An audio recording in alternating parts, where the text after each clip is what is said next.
All right, everyone. Good afternoon. This meeting will come to order. This is the regular meeting of the Land Use and Transportation Committee. I'm Supervisor Malia Cohen, chair of this committee, and to my right is the vice chair, Supervisor Scott Weiner, and to my left is Supervisor Aaron Peskin. Our clerk today is Ms. Elisa Samara, and I want to take a moment and thank Phil Jackson and Jesse Larson from SF Gov TV, who will be broadcasting today's meeting. Madam Clerk, do we have any announcements? Yes. Please make sure to silence all cell phones and electronic devices. Completed speaker cards and copies of any documents to be included as part of the file should be submitted to the clerk. Items acted upon today will appear on the June 28th Board of Supervisors agenda unless otherwise stated. Thank you so much. Could you please call item 1?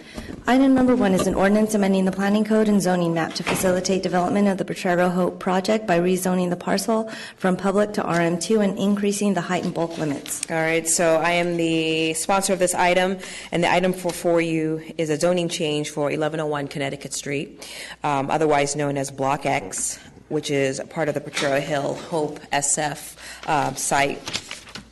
The proposed zoning change will help accommodate the first phase of development and allow for on-site relocation of residents who currently live in the community and allow for construction to start without without demolishing existing units. This is actually incredibly important to ensure that we're not displacing people during this construction period.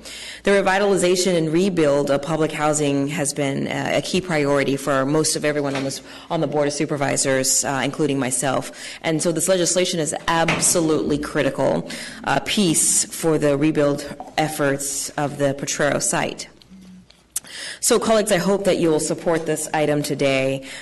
We have Matt Snyder from the Planning Department here to provide a very short presentation regarding the technical elements of the zoning change. Mr. Snyder, thank you for joining us. Good afternoon, Supervisors. I'm Matt Snyder, again, of Planning Department staff. Again, this is a part of the HOPE SF Potrero project located on the southeast slope of Potrero Hill. Over the aerial, you will see the existing condition of Potrero and the Housing Authority site.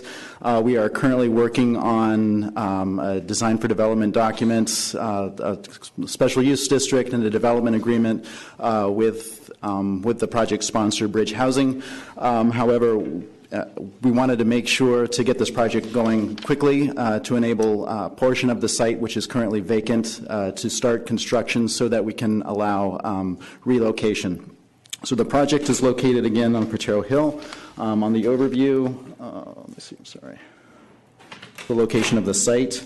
As you will see, the Potrero Hope SF project includes completely reconfiguring the site, its streets, and its blocks to better connect with the rest of the neighborhood.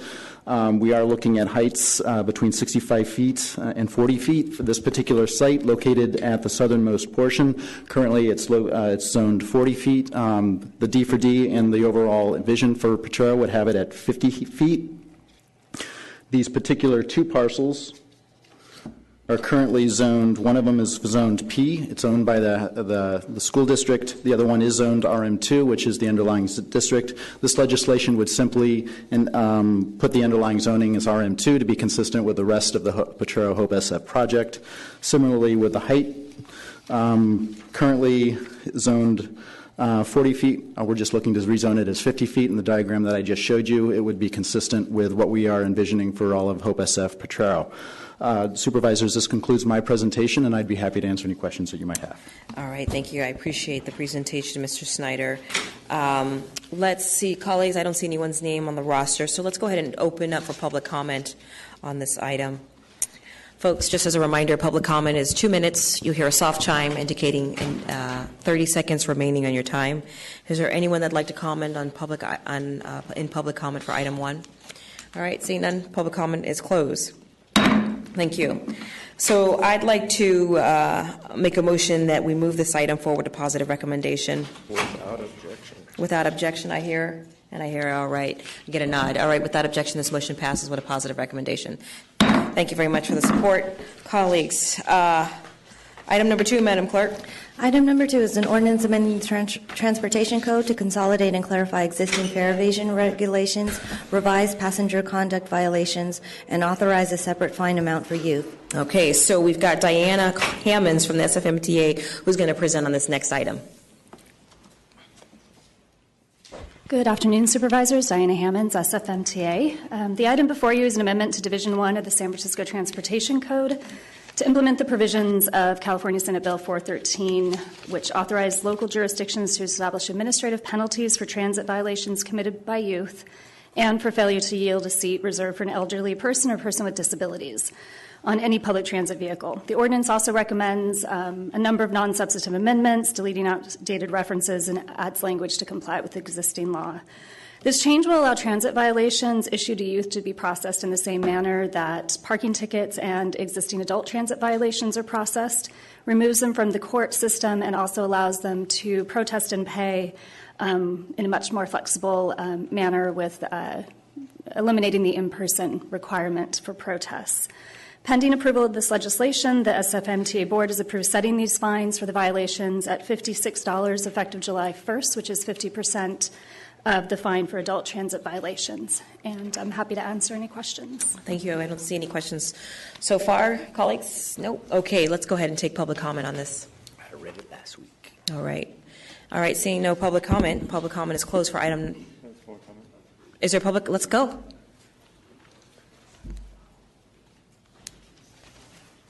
Good afternoon, Supervisors. Angelina Yu from Supervisor Marr's office. Apologies, the supervisor could not be here, but he wants to speak in support of this. The proposal really came out of concern seeing that low-income communities were being criminalized for the act of fare evasion. This is something that we need because it's important to keep young people out of the criminal justice system, and it removes the burden from parents having to take time out of their work schedule to help children deal with this in court. So it both simplifies things administratively, but is also something that will help young people significantly. Thank you. Thank you. Next speaker. Hello, Supervisors. I'm Jillian Wu, the District 1 Youth Commissioner and Vice Chair of the Youth Commission. And I'm Chris Plunkett, District 5 Youth Commissioner and Legislative Affairs Officer. We've come to speak in support of this legislation. At our May 23rd meeting, the Youth Commission voted unanimously to support Supervisor Marr's ordinance on changing the transportation code to decriminalize youth riding transit without fare. We did this to address the criminalization of youth on public transit, which was among the Youth Commission's top priorities for many years and helped drive our advocacy for free Muni for youth. Even after 30,000 youth signed up for free Muni for youth in its first year in 2014, there are still over 900 cases in juvenile court for youth riding without fare. And as a city, as we invested in free Muni for youth, as we wanted to see youth have access to our city and not become sort of ensnared in the criminal justice system for riding the bus to school, to work, to after-school programs, family responsibilities, or simply just to travel around the city. Last year, the Youth Commission supported State Bill 413, allowing for municipalities to establish an administrative process for addressing youth riding without fare to ensure youth are not charged with a penal code infraction for riding public transit without fare.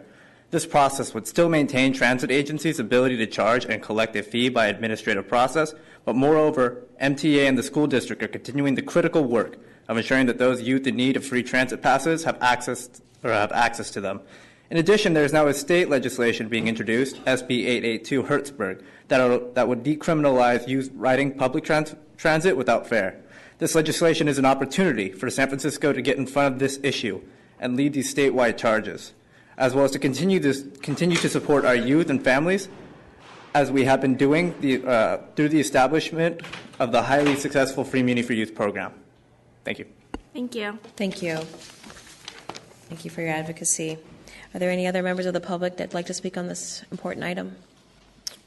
All right, seeing none, public comment is closed. All right, the matter is in the hands of the board. Colleagues, is there a motion or any? Supervisor Wiener? I'll move that we forward it with positive recommendation. All right. Without objection, the motion passes unanimously. Thank you. Could you call item 3? Item number 3 is an ordinance amending the administrative code to clarify first and second preferences and creating third and fourth preferences for city affordable housing units. All right, Supervisor Wiener, I believe you have a few opening remarks on this. Yes, thank you very much, Madam Chair.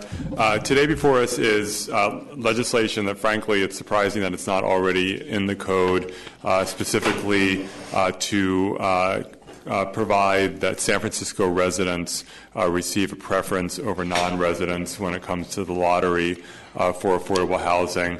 Colleagues, we are, as we all know, in a significant affordability crisis, and we need as much affordable housing as we can create, and we are investing more and more, both through public dollars as well as through our inclusionary program, to expand our supply of affordable housing. We also know that when these units come onto the affordable housing lottery process, that there are always dramatically more applicants than there are actual below market rate units. And it is critically important that our own residents are able to access these affordable units. And right now there is no law on the books that creates a preference for San Francisco residents over non-residents. Although the Mayor's Office of Housing is able to do this administratively, they don't have to. It's not required. And it is past time for us to put this preference into the code. So the first three preferences are today and will continue to be number one, residential certificate of preference holders. Number two, displaced tenants. Number three, neighborhood preference per the legislation that Supervisors Cohen and Breed authored and that I co-sponsored. And next will be a live-work preference for people who live in the city or who work here. And so, colleagues, I ask for your support, and the Mayor's Office of Housing and Community Development is here to answer any questions. All right, thank you. I don't have any questions. Or unless, did you want to make a short Ms. presentation? Sophie Hayward from MOHCD. Good afternoon, Chair Cohen and Supervisor. Sophie Hayward from the Mayor's Office of Housing and Community Development. I'm here just very briefly to speak in support of this legislation. We are looking forward to the clarification that all of our units within our portfolio, both privately funded inclusionary units and publicly funded affordable housing units, will be available with a preference through the lotteries to residents who live or work in San Francisco. MOCD, as you know, oversees the marketing plans for both the inclusionary housing projects that are privately funded and publicly funded housing for quite some time. We have had a firm policy identifying the so-called live-work preference for our inclusionary housing portfolio. This was recorded as a program rule in the 2007 Inclusionary Housing Manual, and it's been there ever since. We do also enforce this as a policy on our publicly funded units, but Supervisor Wiener is absolutely correct. This has been uncodified. So although it's our policy, it's never been codified, and I think it will clarify confusion in the future going forward, that after the certificate of preference holders, after the displaced tenants preference, and after the neighborhood preference, available units will go first and foremost to those who live or work in the city. Any remaining units after that can go to any applicant. That concludes my presentation, but I'm, of course, available for questions. Thank you. Thank you very much. I think we should go to public comment. How about you, Supervisor? I think we should. All right. Anyone want to comment on item 3? All right, no public comment. Public comment is closed. Deputy Director John Givner. Deputy City Attorney. Excuse me. I'll take Deputy Director, that's fine. Director John Givner. This ordinance, as it's before you, includes a lot of text that looks like it's proposed new language for the code, but it's actually language that was adopted by the board when the original version of this ordinance passed. So in the next week, my office will be providing the clerk with a new cleaned up version that's probably only going to be about 2 pages long that just includes this fourth preference.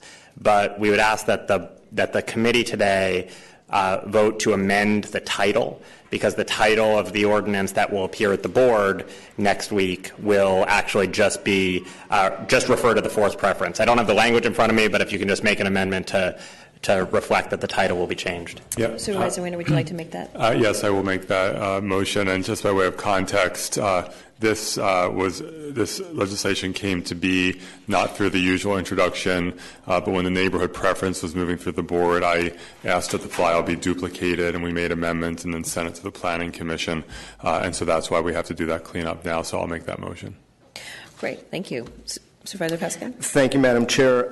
While I have no problem with the addition of this fourth preference, there are some larger policy issues that I think will come up over time that relate to which districts are advantaged and disadvantaged by preference legislation, and it's really a function in some districts like District 3 of constraints relative to site availability for the development of new affordable housing. Obviously, we have championed housing on Broadway and Sansom and Broadway and Battery and now Broadway and the Embarcadero, but District 3 has much less opportunities just because of its geographic constraints. So it's something that I think it's an evolving policy conversation, so I just wanted to put that on the record, but I have no problem with this amendment. Will you be supporting the legislation? That's what I just said. Perfect. Thank you so much. All right, let's do a... To take the amendment. That's right. Let's take the motion to accept the amendment, and without objection, the amendment passes unanimously. Thank you very much. And then, Madam Chair, I moved that we forward the item as amended to the full board with a positive recommendation. All right. Without objection, that motion passes unanimously. Excellent. Folks, Madam, could you call item 4, please? Would you like me to call 4 and 5 together? Oh, excuse me. Yes, 4 and 5 together. Item number 4 is a resolution approving an agreement for the conveyance of real property for construction of an 85-dwelling unit multifamily residential project. Item number 5 is an ordinance waiving the inclusionary affordable housing requirement, exempting certain floor areas from the calculation of gross floor areas, and reducing transferable development rights by that amount for a project at 1066 Market Street in exchange for the dedication of real property at no cost. Good afternoon, Chair Cohen, Honorable Supervisors, Tina Chang, Planning Department staff. The action before you today is a planning code ordinance pertaining to the project at 1066 Market Street, initiated by Supervisor Kim. The proposed planning code amendment is uncodified and will, 1, allow land dedication as an option to meet inclusionary housing requirements within the C3 zoning districts, specifically the property at 101 Hyde, which would be dedicated to the city, and 2, exempt 21,422 square feet from floor area calculations and the requirement to purchase transfer of development rights for this area. On June 16, 2016, the Planning Commissioners voted to recommend approval of the uncodified amendment as proposed by Supervisor Kim. This concludes my presentation, and I'm available for any questions. All right. Well, thank you. Wow, it's pretty simple. Okay. Well, let's go to public comment.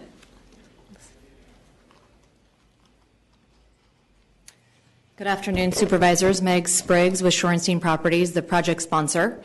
Pleased to be here today in lockstep with TNDC.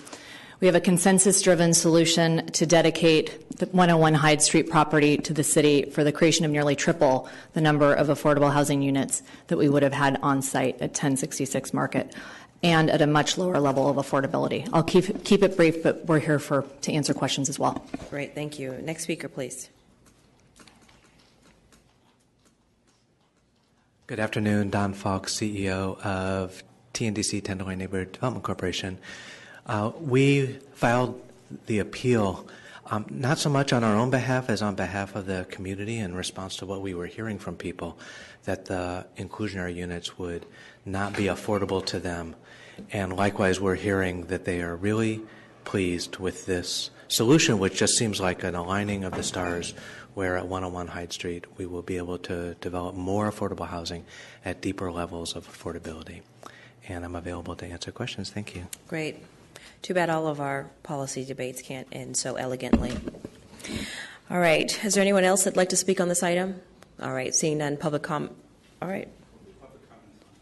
Would you like to speak in public comment? Please come up. Come up.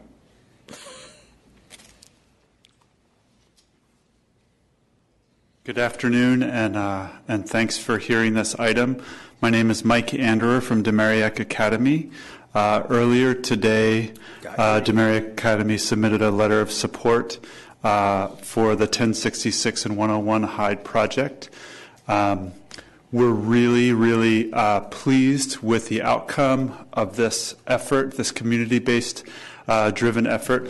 A couple of months ago, when this project came up at the Planning Commission meeting, I testified at public comment that Shorenstein spent over 2 years building relationships in the Tenderloin, and I think that effort really paid off when it came time to for all of us to come to the table to try to negotiate a deal that really benefited the residents of the Tenderloin and all of the Tenderloin. And I just want to point out that I think the impact of this particular project, both on the unit block of Golden Gate and on the corner of Golden Gate at Hyde at the beginning of the 300 block, is going to have a significant, they're like two bookends, a significant impact on the improvement of the Tenderloin for all residents. And I'm very excited that the dedication, the land dedication at 101 Hyde is going to have a significant amount of better affordability for more residents of the Tenderloin. Thank you very much. Great. Thank you for your comments. Anyone else before I close out public comment? Okay, public comment is closed at this time. So, colleagues, I'm going to take a motion on this item. I would move that we send these two items to the full board with positive recommendation. Congratulations all. As a committee report. All right, there it is. Thank you. This motion passes unanimously. All right. Are there any items before us today? That concludes our business for today. Excellent. Thank you. See you all next week.